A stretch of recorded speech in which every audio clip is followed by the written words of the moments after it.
Bismillahirrahmanirrahim.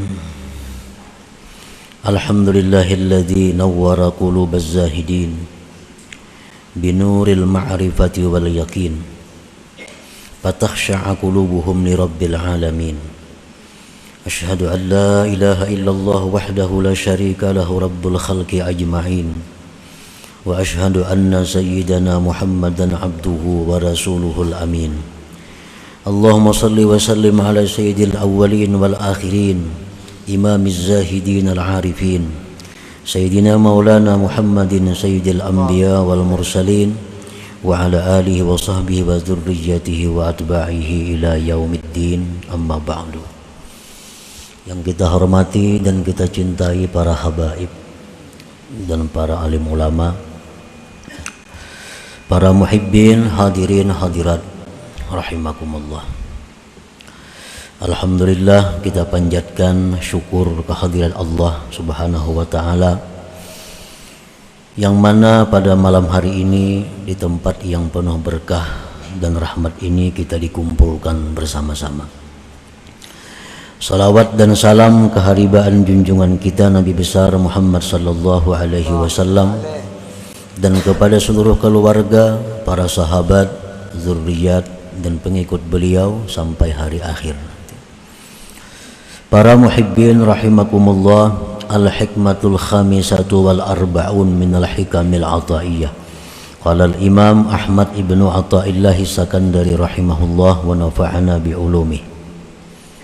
Hikmah yang ke-45 dari kitab Al-Hikamil Ataiyah, berkata Imam Ahmad bin Athaillah As-Sakandari rahimahullah, ma qalla amalun baraza min qalbin zahid wala kathura amalun baraza min qalbin ragib. Artinya, tidaklah sedikit amal ibadah yang terbit daripada hati orang yang zuhud, dan tidaklah banyak amal ibadah yang terbit daripada hati orang yang gemar kepada duniawi. Itulah terjemahnya hikmah yang ke-45 ini. Ibadatul zahid wa in qalla bil hissi katsirun bil ma'na was thawab, wa ibadatul ragib wa in katsura bil hissi qalilun bil ma'na was thawab. Artinya, ibadah dari orang yang zuhud, ibadat dari orang yang zuhud, sekalipun sedikit kelihatannya, tetapi banyak pada makna dan pahalanya. Orang zuhud itu beramalnya sedikit saja, tapi pahalanya banyak, nilainya tinggi. Wa ibadatur ragib, dan ibadat dari orang yang gemar dunia, sekalipun ibadat itu banyak kelihatannya, tetapi sedikit pada makna dan pahalanya. Nah, itulah penjelasan daripada hikmah yang ke-45 ini. Orang yang zuhud beramal sedikit, sembahyang 2 rakaat, tapi ganjarannya, nilainya di sisi Allah mahal. Sedangkan orang yang gemar duniawi, walaupun dia sembahyang 100 rakaat, tetapi nilainya murah, hampir-hampir bisa kada berharga di sisi Allah Subhanahu wa ta'ala. Wadzalik li'anna qalbaz zahid farigun anis syawagili wasyawagi bisarifah anil hudur wal khusyu', wa bihi ma yurja qabulul a'mal indallahi ta'ala wa kaifa yakillu amalun yutaqabbalu. Sebabnya kenapa ibadah orang yang zuhud itu walau sedikit tapi mahal harganya, nilainya, banyak pahalanya? Karena hati orang yang zuhud itu lapang dari kesibukan, kegemaran yang memalingkan dari hadir dan khusyuk. Dengan hadir dan khusyuk itu diharapkan amalnya diterima Allah. Dan bagaimana dikatakan sedikit kalau amal itu diterima di sisinya. Nah, itu sebabnya kenapa ibadah orang zuhud itu larang, Tuhan menghargai. Karena hati mereka itu sewaktu beribadah kepada Allah, hati mereka hadir dan khusyuk. Hati mereka kosong dari pikiran-pikiran duniawi yang memalingkan daripada kekhusyuan itu. Wa qalbur ragib mashhunun bisyawagil wasyawagib wal khawatir as-sarifati anil hudur wal khusyu' wa bi'adamihi makaifa yurjal qabul. Sedangkan hati orang yang gemar dunia itu dipenuhi dengan kesibukan-kesibukan, kegemaran-kegemaran, geritik-geritik yang memalingkan dari hadir hati dan khusyuk. Jadi orang yang gemar dunia itu, mereka beribadah itu hanya jasmani, tetapi hati mereka tidak ikut beribadah. Kadang-kadang mereka i'tikaf di masjid, tetapi hanya tubuh yang i'tikaf, sedangkan hatinya melayang kemana. Hanya ibadah jasmani, dan jasmani ini murah karena akan hancur. Mereka membaca Al-Quran, tetapi hanya zahirnya mereka baca Al-Quran. Sedangkan hati, tempat yang mana Allah menilai itu, hatinya terbang, tidak di hadapan Al-Quran. Nah, itulah yang menyebabkan ibadah mereka itu murah harganya, bahkan bisa tidak berharga. Wa bi'adamihima, dengan tiada hudur, tiada khusyuk, kaifa yurjal qabul, bagaimana diharapkan diterima Allah Subhanahu wa ta'ala. Nah, para muhibbin rahimakumullah,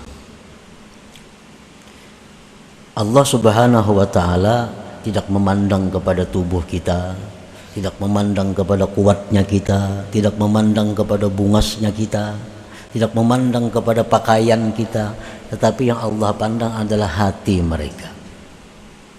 Nah, hati dahulu dipandang Tuhan. Inilah yang mahal harganya, ini yang larang nilainya.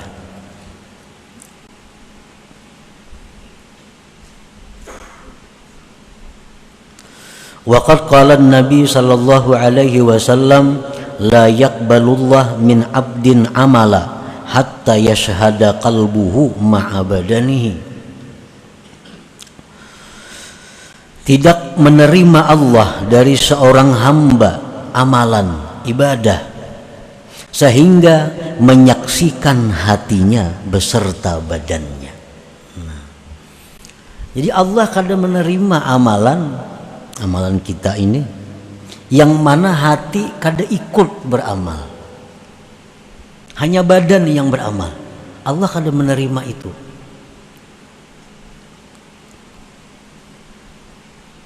Hatta yashhada qalbuhu ma'a badanihi, sehingga hatinya menyaksikan beserta badannya. Jadi kalau kita misal membaca Yasin, nah mata kita ke Yasin, mulut kita Yasin, hati kita pun Yasin. Nah, ini ngarannya hati menyaksikan beserta badan. Nah, itu yang bisa diterima oleh Allah Subhanahu wa ta'ala. Qala Nabi sallallahu alaihi wasallam kam min qa'imin hazzuhu min salatihi ta'abu wan nasab arada bihil ghafil. Berapa banyak orang yang berdiri sembahyang, tetapi ujar Nabi bagiannya dari sembahyang itu cuma lapah dan susah payah. Berdiri semalaman sembahyang, tapi kada dapat apa-apa, hanya dapat lapah uyuh. Nah, Nabi menghendaki dengan ini adalah orang yang ghafil, orang yang lalai, orang yang lupa.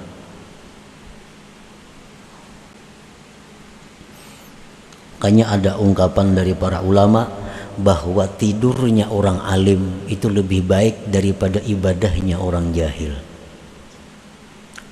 Tidurnya orang alim itu lebih baik daripada beribadahnya orang jahil. Nah, kenapa sebabnya? Karena orang alim ini kalaunya guringnya atas zikrullah. Niat guringnya orang alim tahu kayak apa supaya guring ini menjadi nilai yang ibadah. Nah, hendak guring berudu. Nah, sedangkan orang jahil ini mereka beribadah, tapi yang beribadah tuh hanya jasmani mereka, hanya jasmani. Hati mereka kada ikut berjamaah, kada ikut beribadah. Nah, para muhibbin rahimakumullah. Qala Nabi sallallahu alaihi wasallam laisa lil 'abdi min salatihi illa ma aqala minha. Ujar Nabi kita, tidak ada bagi seorang hamba dari sembahyangnya itu balasan kecuali yang dia sadar daripada sembahyang itu. Berapa persen sembahyang kita yang kita sadar? Berapa persen yang dalam sembahyang itu kita khusyuk, itulah yang diberi nilai oleh Allah Subhanahu wa ta'ala. Nah, para muhibbin rahimakumullah, jadi sembahyangnya itu hanya sekedar untuk menunaikan tanggung jawabnya, hanya sekedar untuk melepaskan kewajibannya. Sedangkan pahala, sedangkan hadiah dari Allah kada mereka dapatkan. Jadi jangan beranggapan mungkin itu jangan paraya sembahyang sama sekali. Nah, itu anggapan yang salah. Itu banget lagi nih tuh. Mengpajang kada khusyuk juga sembahyangnya paraya sembahyang berpahala kada. Nah, ini berat lagi.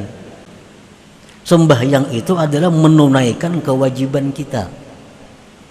Dengan adanya sembahyang itu kita sudah terlepas dari siksa.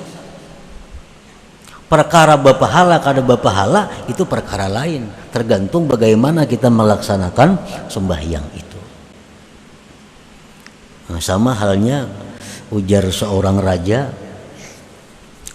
ujar raja, tiap-tiap rakyat isuk mesti datang ke istana membawa wadai.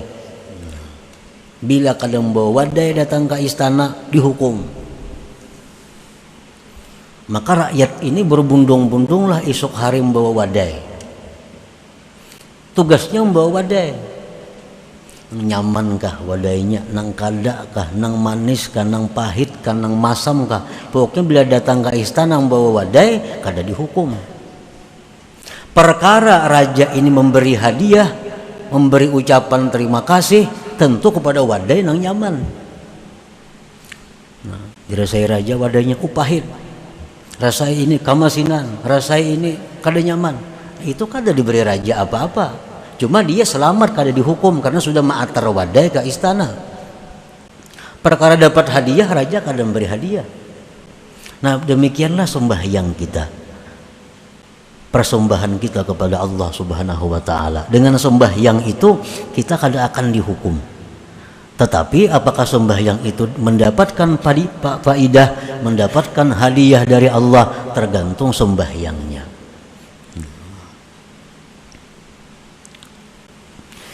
Para muhibbin rahimakumullah, wa bihi ma tasirul a'mal mudha'afatal ajri zakimatin aliyah indallah ta'ala. dengan hudur dan khusyuk, jadilah amal itu dilipat gandakan pahalanya, punya nilai yang tinggi di sisi Allah Subhanahu wa ta'ala. Makin hebat orang ini khusyuknya. Khusyuk itu macam-macam pulang tingkatannya. Ada khusyuk yang permulaan, ada khusyuk pertengahan, ada khusyuk tingkat yang tinggi. Nah itu lain-lain lagi Allah memberikan ganjaran kepada mereka itu. Qala Nabi sallallahu alaihi wasallam, innar rajulaini min ummati la yaqumani ila shalah wa ruku'uhuma wa sujuduhuma wahid wa inna ma baina salataihima ma baina sama wal ard. Sesungguhnya dua orang laki-laki dari umatku sama-sama sembahyang, rukuknya sama, sujudnya sama, tapi ganjaran yang diberikan Allah antara langit dan bumi. Sembahyangnya sama aja, betul 2 rakaat, rukuknya, sujudnya, suratnya sama yang dibaca, tapi Allah memberi pahala kepada yang satu dan kepada yang satunya seperti bumi dan langit jauhnya. Artinya apa? Yang satu ini sempurna khusyuknya, yang satu ini kada seberapa khusyuknya. Nah, jadi khusyuk dan hudur hati itu melipat gandakan amal, menjadikan amal bernilai tinggi. Dan ini bukan hanya semata-mata sembahyang. Kita berzikir itu diperlukan juga hudur dan khusyuk. Kita membaca Quran diperlukan hudur dan khusyuk. Kita membaca salawat diperlukan hadir hati dan khusyuk, supaya ibadah-ibadah kita itu diterima di sisi Allah Subhanahu wa ta'ala. Qala Ibnu Mas'ud, rak'atani min zahidin 'alimin khairun wa ahabbu indallah min ibadatil muta'abbidin al-mujtahidin ila akhirid dahri abadan sarmada.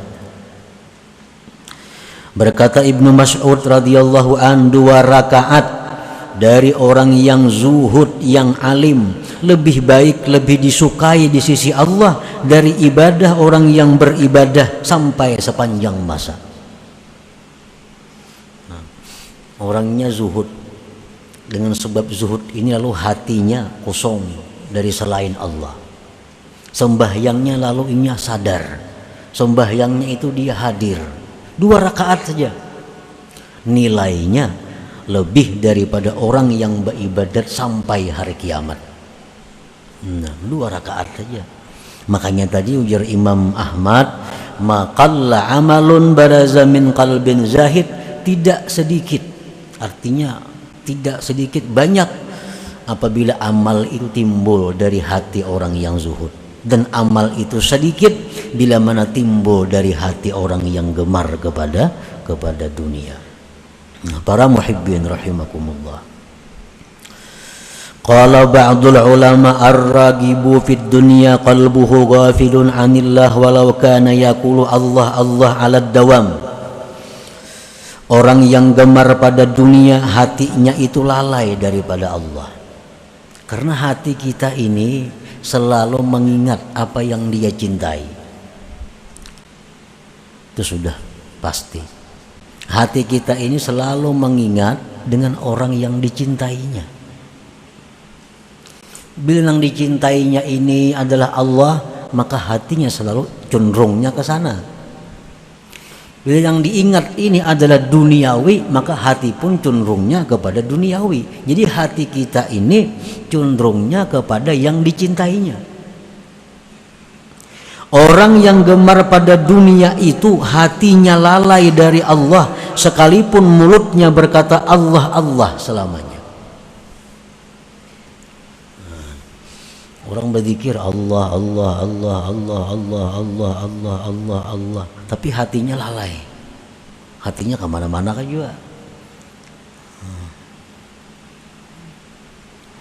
Wazahid fid dunya zakarallah ala dawam walau qalla zikruhu bil lisan. Sedangkan orang yang zuhud pada dunia itu dia ingat Allah selamanya walaupun mulutnya sedikit mengata Allah Allah. amun amalannya kada banyak, kada Allah Allah itu. Cuma hatinya selalu kepada Allah, karena yang dicintainya adalah Allah.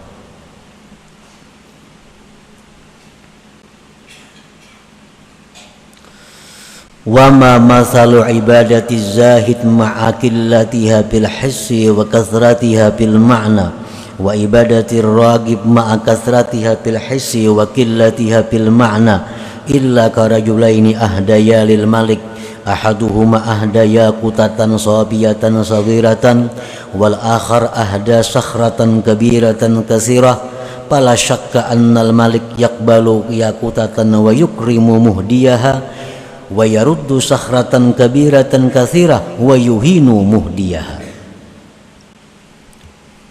Tidak adalah perumpamaan ibadah orang yang zuhud serta sedikitnya ibadah itu dan banyaknya arti pahala, dan ibadah orang yang gemar dunia serta banyaknya pada penglihatannya dan sedikit pada maknanya, melainkan seperti dua laki-laki yang satu memberikan kepada raja yakut yang bersih yang kecil.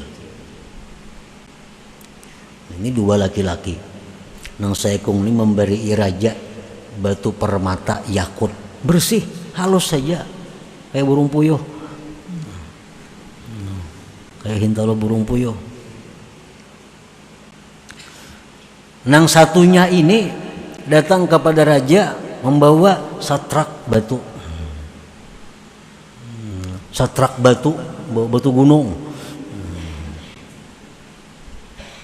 Datang ke istana membawa truk, sekalinya batu dalamnya. Ada nang saya kung datang belimbay aja dalam kantong aja, kayak kalau burung puyuh tapi yakut. Nah, maka tidaklah ragu-ragu bahwa raja itu pasti menerima yakut dan memuliakan orang yang memberi hadiah itu. Dan raja menolak batu dibawa ke istana, batu gunung bapak dibawa ke istana. Raja menolak itu dan menghinakan orang yang membawa hadiah itu. Nah, inilah perumpamaan ibadah orang yang zuhud itu 2 rakaat, inting aja, sedikit aja, tapi laksana yakut. Nah, ibadah orang yang cinta kepada dunia kayak batu gunung setrak 2 truk itu berapa ada harganya?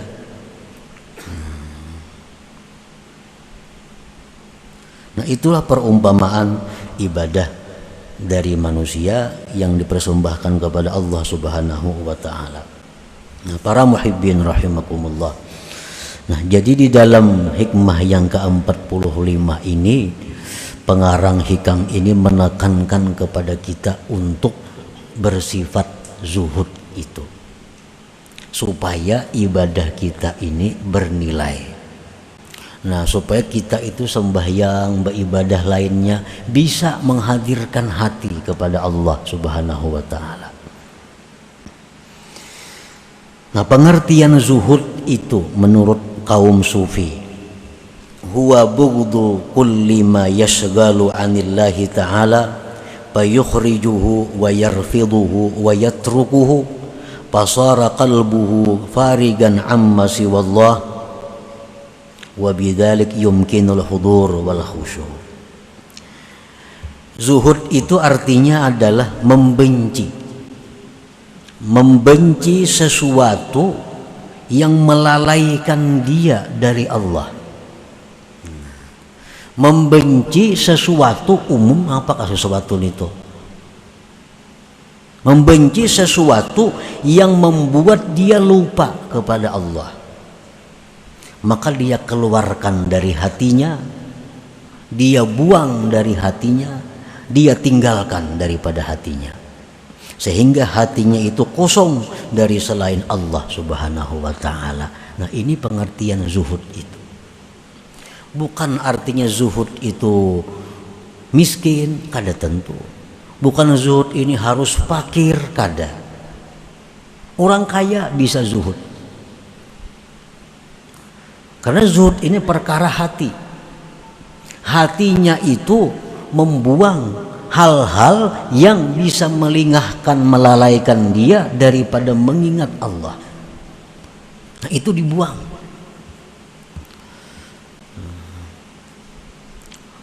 Umpamanya kita membaca Quran atau kita sembahyang, kita ini hendak khusyuk, hendak hadir hati kita nih, Allahu Akbar sembahyang. Nah, dalam sembahyang ini timbulan macam-macam, macam-macam timbulan itu ini. Nah, berarti nang timbulan-timbulan itu yang menyebabkan kita lengah. Nang timbulan-timbulan itu yang menyebabkan inya lalai. Nah, nang timbulan itulah nang satu persatu kita kurangi. Nah, itu nang kita buang dari hati kita sedikit demi sedikit. Nah, itu pengertiannya zuhud.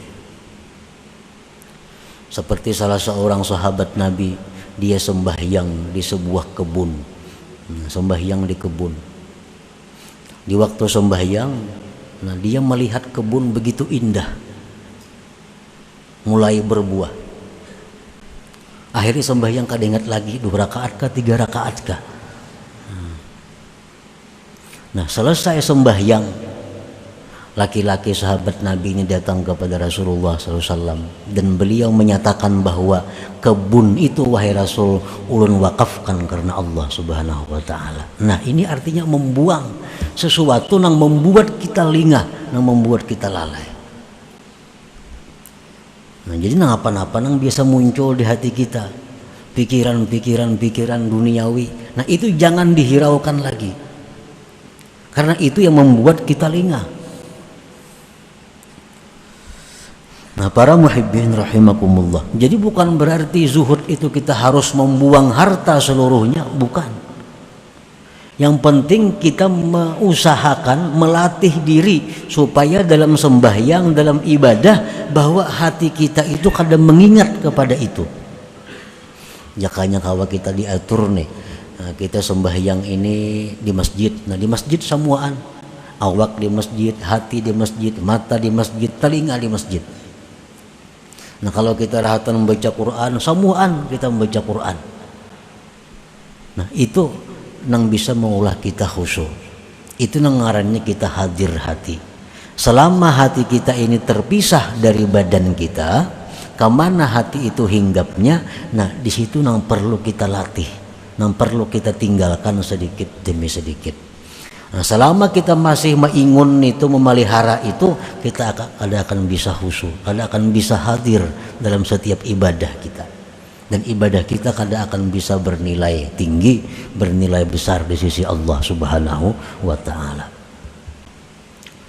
Nah, para muhibbin rahimakumullah, ada usaha kita. Usaha kita ini nang kada kita pikirkan, tapi hasilnya bagus. Padahal kita kada suah memikirkan usaha itu. Hari-hari berjalan normal, duit masuk, barang jalan, pikiran kita kada mengarah ke sana. Nah, ini usaha yang diberkati Allah. Ada usaha yang kada diberkati Allah, pikiran tak arah ke sana, jadi duit maka kada. Berapa bulan udah mikirkan usaha nih, sembahyang di bawah sembahyang, membaca Quran, sampai setahun dah belum ada keuntungannya lagi. Nah, ini usaha yang mesti ditinggalkan, yang mesti dibuang. Kada kawa diingun usaha itu. Ini yang maulah kita lengah, lalai daripada Allah Subhanahu wa Ta'ala. Zuhud bukan melarang kita berusaha. Zuhud bukan melarang orang jadi kaya. Tetapi zuhud ini intinya adalah mengeluarkan dari hati setiap yang membuat kita lupa kepada Allah Subhanahu wa Ta'ala. Nah, itu yang kita keluarkan. Nah, para muhibbin rahimakumullah, selanjutnya hikmah yang ke-46. Ila hadratin Nabi sallallahu alaihi wasallam. Al-Fatihah.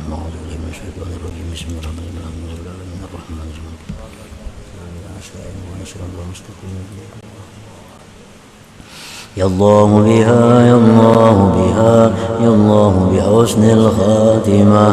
Ya Allah biha, ya Allah biha, ya الله بحسن الخاتمة يا الله بها يا الله بها يا الله بحسن الخاتمة ويا أيها الرجل منه شفاعة صلوا عليه وسلموا تسليما اللهم صل وسلم وبارك